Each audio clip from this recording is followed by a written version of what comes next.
नमस्कार।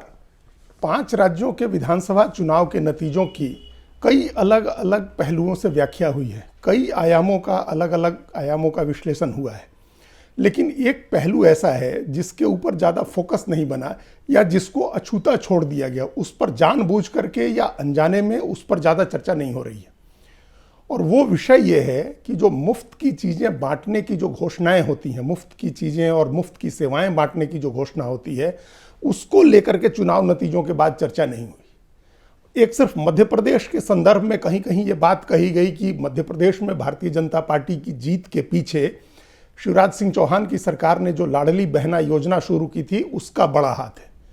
उसके अलावा कहीं इस बात की चर्चा नहीं हुई। छत्तीसगढ़ में किसी ने नहीं कहा कि भारतीय जनता पार्टी अपनी मुफ्त की घोषणाओं से जीती है, या राजस्थान में उस वजह से जीती है, या तेलंगाना में कांग्रेस अपनी मुफ्त की चीज़ें बांटने की घोषणाओं से जीती है, या मिजोरम में जो जोराम पीपुल्स मूवमेंट है उसके लाल दुहोमा जीते हैं, उन्होंने कोई मुफ्त की चीज़ें बांटने की या मुफ्त की सेवाएँ बांटने की घोषणा की थी। ये नहीं कहा गया है। इसके पहले कर्नाटक के चुनाव तक, जो इसके पहले आखिरी चुनाव था वो कर्नाटक विधानसभा का चुनाव था, और उस चुनाव को के समय ये बड़ी चर्चा हुई थी कि कांग्रेस अपनी 5 गारंटियों की वजह से जीती है, और उन 5 गारंटियों में वो 5 चीज़ें थी जो मुफ्त में देनी थी। महिलाओं को नगद पैसे देने थे, उनको मुफ्त बस की यात्रा करानी थी, उनको सस्ता सिलेंडर देना था। तो इस तरह की 5 जो गारंटियाँ थी कि उन 5 गारंटियों की वजह से कांग्रेस जीती है। अब इस बार वो चर्चा नहीं हो रही है। तो क्या ये माना जाए, इसका ये संकेत हो सकता है कि अब उस पर से फोकस हट गया, अब उस पर से ध्यान नहीं है, और वो राजनीति का जो एक केंद्रीय मुद्दा बन गया था अब वो वैसा नहीं रहा। और ये मानना इसलिए भी संभव हो सकता है कि अब उन चीज़ों पर ज़्यादा चर्चा नहीं हो रही है। राज्यों की राजनीति में भी पार्टियां भी अब उनकी चर्चा नहीं कर रही हैं। यहाँ तक कि जो घोषणाएं हुई हैं या जो पहले से लोक लुभावनी योजनाएं चल रही हैं, उन पर भी अमल की कोई हड़बड़ी कोई भी सरकार नहीं दिखा रही है। और एक तरह से जनता भी अब इस बात को स्वीकार करती दिख रही है कि जो अनाप शनाप घोषणाएं पार्टियां करती हैं उन सबको लागू करना संभव नहीं होता है।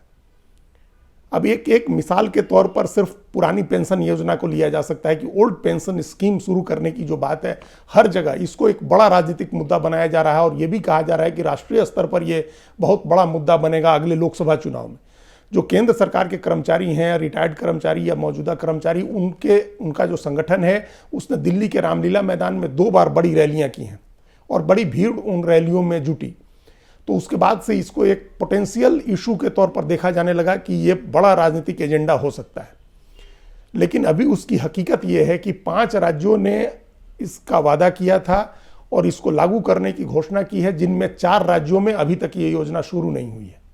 सिर्फ एक राज्य है हिमाचल प्रदेश, जहां कुछ 600 के करीब लोगों को इस योजना का लाभ मिलना शुरू हुआ है, और उसके लिए 1000 करोड़ रुपए का एक फंड भी वहां की सरकार ने बनाया है। तो वहां भी आंशिक रूप से ही है, लेकिन वो आंशिक रूप से वहां लागू हो गया। बाकी राज्य सरकारों ने, जिनमें झारखंड भी है, पंजाब भी है, राजस्थान भी है, इन राज्यों में अभी ये योजना शुरू नहीं हुई है, जबकि इनकी घोषणा हो गई थी और इनको लागू करने की भी घोषणा हो गई है। इसके बावजूद किसी को इसका लाभ मिलना नहीं शुरू हुआ है, कुछ चुनिंदा लोगों को छोड़ दें तो। अलग अलग राज्यों में जो सरकारें हैं वो अलग अलग तरह के बहाने बना रही हैं। जैसे ये कहा जा रहा है कि जो एनपीएस का पैसा जमा है, जो नई पेंशन योजना शुरू हुई थी, पुरानी पेंशन योजना को बंद करके उस योजना के तहत जो पैसे जमा कराए गए हैं, जो कर्मचारियों के पैसे, जो कॉन्ट्रीब्यूटरी सिस्टम था उसमें कर्मचारियों का जो पैसा जमा हुआ है, और उसमें केंद्र सरकार ने जो अपनी भागीदारी दी हुई है, उस पेंशन योजना के तहत जब तक उसका पैसा, जो पैसा जमा है वो पैसा नहीं निकलता है, या राज्य सरकारों ने जो पैसा उसमें जमा किया हुआ और कर्मचारियों के पैसे कटे हुए हैं, उस पैसे की जब तक वापसी नहीं होती है तब तक वो नई योजना, तब तक उस पुरानी योजना को नहीं शुरू किया जा सकता है। और कई राज्यों में ये स्थिति रही है कि जो कर्मचारी हैं उन्होंने अपना सेवा काल में ही अपना पेंशन फंड का पैसा काफ़ी हद तक कुछ निकाला हुआ है। तो अब सरकारें कह रही हैं कि जब तक वो पैसा जमा नहीं कर देते हैं वो कर्मचारी, तब तक उनको पुरानी पेंशन की योजना का लाभ नहीं मिल सकता है। अब राजस्थान ने भी ये बात कही है, झारखंड ने भी ये बात कही है कि उसके कर्मचारियों का जो नई पेंशन योजना के तहत जो पैसा जमा हुआ था, कर्मचारी ने भी दिया था और राज्य सरकार ने भी जो दिया था, उसका वो पैसा लोगों ने निकाला हुआ है, 50% 60% तक रुपया लोगों ने निकाला हुआ है अपने सेवा काल में ही। जब तक वो पैसा नहीं लौटाएंगे तब तक पुरानी पेंशन योजना का लाभ नहीं मिलेगा। तो ये इस तरह के किसी न किसी बहाने इस मामले को टाला जा रहा है। और अब हर सरकार के लिए ये मुसीबत हो गई है, क्योंकि उसका जो फाइनेंशियल बर्डन है वो महसूस होने लगा है राज्यों को। राज्यों के ऊपर कर्ज बढ़ता जा रहा है, और उस कर्ज जो बढ़ रहा है, जो लोन है, डेट है, उसकी सर्विस करने में सरकारें परेशान हैं। अपनी कमाई का उनका बड़ा हिस्सा कर्ज का ब्याज चुकाने में जा रहा है, और नए कर्ज लिए जा रहे हैं। कई राज्यों में तो 50% तक पहुंच गया है, जो जीडीपी के 50% तक कर्ज की स्थिति पहुंच गई है। 35% तक तो बहुत सारे राज्यों में स्थिति है कि उनके जीडीपी के 35% के बराबर कर्ज हो गया है। तो ये उसको लेकर के जो माहौल बन रहा था, जो एक बड़ा मुद्दा बन रहा था, वो मुद्दा अब थोड़ा मध्यम धीमा पड़ रहा है। इसी तरह से मध्य प्रदेश में लाडली बहना योजना शुरू हुई थी, बड़े फैनफेयर के साथ शिवराज सिंह चौहान ने उसको शुरू किया था, लेकिन अब उसको लेकर के संशय के बादल मंडरा रहे हैं। बार बार सरकार की तरफ से कहा जा रहा है कि लोक कल्याण की तमाम योजनाएं चलती रहेंगी, लेकिन लाडली बहना योजना का जिक्र नहीं किया जा रहा है। वहाँ सिर्फ प्रधानमंत्री की गारंटियों का जिक्र किया जा रहा है, जिसमें महिलाओं को घर देने की बात है, उनको सशक्त बना करके लखपति बनाने की योजना है, या 450 रुपये में रसोई गैस का सिलेंडर देने की योजना है। इनकी बात तो हो रही है, लेकिन लाडली बहना योजना के तहत 1250 रुपये खाते में जमा करने की बात नहीं हो रही है। जबकि शिवराज सिंह चौहान ने अनाउंस किया था कि उसको बढ़ा करके 3000 तक ले जाएंगे, प्रति महीने 3000 रुपया मिलेगा महिलाओं को। कई राज्यों में, पंजाब में आम आदमी पार्टी ने 1000 रुपया देना शुरू कर दिया है, कांग्रेस पार्टी ने भी कर्नाटक में शुरू कर दिया है। लेकिन अब इन योजनाओं के भविष्य पर सवालिया निशान लग रहे हैं, क्योंकि इसकी ज़्यादा चर्चा, जैसे अगर लाडली बहना योजना डिसकंटिन्यू होती है, या उसमें जो रकम बढ़ाने की बात हुई थी उस तरह की नई रकम बढ़ाई जाती है और कुछ समय तक चलाने के बाद उसको बंद किया जाता है, तो फिर ये एक बड़ा शिफ्ट होगा, जो पिछले कुछ समय से राजनीतिक हर चुनाव के समय जो एक बड़ी राजनीति होती थी इस बात को लेकर के कि कौन कितनी चीज़ें मुफ्त में बांट सकता है।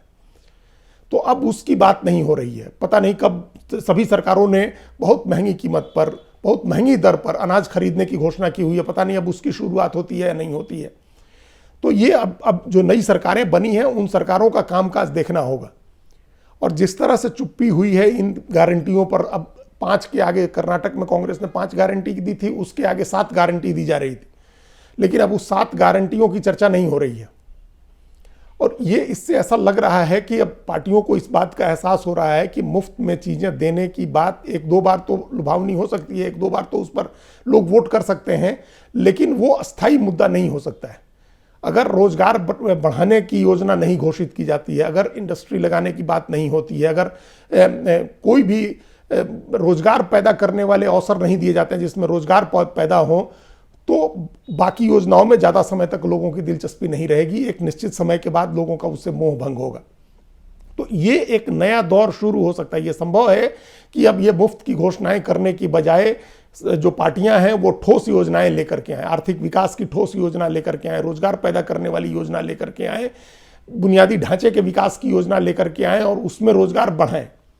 ये अब लोगों को भी ये बात समझ में आएगी। जिस तरह के मीडिया में जो बातें आ रही हैं, भले वो एक तरफा आ रही हैं, लेकिन उसमें ये बताया जा रहा है कि कितना फिस्कल बर्डन बढ़ रहा है राज्यों के ऊपर, उनके ऊपर कितना कर्ज बढ़ रहा है, और उसकी वजह से जो ये मुफ्त की चीज़ें बांटने की जो योजनाएं हैं, इनकी वजह से बुनियादी ढांचे का काम प्रभावित हो रहा है। किसानों की आय बढ़ाने की, उनकी आय दोगुनी करने के बदले जो छिटपुट घोषणाएं हो रही हैं, उसकी बजाय अगर सरकारें उनकी आय दोगुनी करने का जो वादा किया गया था, उनकी लागत घटाने का, और या ऊंची कीमत पर उनके अनाज का एमएसपी के तहत जो कानूनी दर्जा दे करके और उनको एमएसपी इंश्योर करने की जो वादा था, अगर उस दिशा में नहीं बढ़ा गया तो ये छिटपुट घोषणाओं से बात नहीं बनेगी। किसानों का आंदोलन समाप्त करते समय कहा गया था कि उनको न्यूनतम समर्थन मूल्य की गारंटी का कानून बनेगा, उसमें और ज़्यादा फसलों को शामिल किया जाएगा ताकि किसान निश्चिंत होकर के अपनी फसल उगा सकें, उनको बेच सकें, उनके लिए मंडियों की व्यवस्था की जाए। ये जब तक इस तरह की ठोस पहल नहीं होगी, तब तक एक राज्य में ये घोषणा कर देने से कि इतने कीमत पर गेहूँ खरीदेंगे, इतनी कीमत पर चावल धान खरीदेंगे, उससे किसानों का भला नहीं होगा। ये स्थिति हर वर्ग के लिए है। तो ये जो अभी 5 राज्यों के चुनाव के बाद जो डिस्कोर्स है, जो विमर्श चल रहा है, जो विश्लेषण हो रहा है, उसमें इस बात की ज़्यादा चर्चा नहीं हो रही है कि मुफ्त की घोषणाओं का इसमें कितना योगदान है। इसका मतलब है कि उन घोषणाओं का ज़्यादा योगदान नहीं रहा है। क्योंकि कांग्रेस ने तीनों राज्यों में बहुत बढ़ चढ़कर ऐसी घोषणाएं की थी, लेकिन उसके ऊपर लोगों ने दूसरी चीज़ों को ज़्यादा तरजीह दी है। इसलिए वो वैकल्पिक नैरेटिव विचार, उसके बारे में सोचना होगा विपक्षी पार्टियों को भी। भाजपा तो खैर पहले से ये सोच रही थी, प्रधानमंत्री ने कहा भी था, उन्होंने इसको मुफ्त की रेवड़ी कहा था, तो उसको वो तो एक लाइन पर पहले से चल रही थी। अब विपक्षी पार्टियों को भी इस बारे में सोचना होगा। धन्यवाद।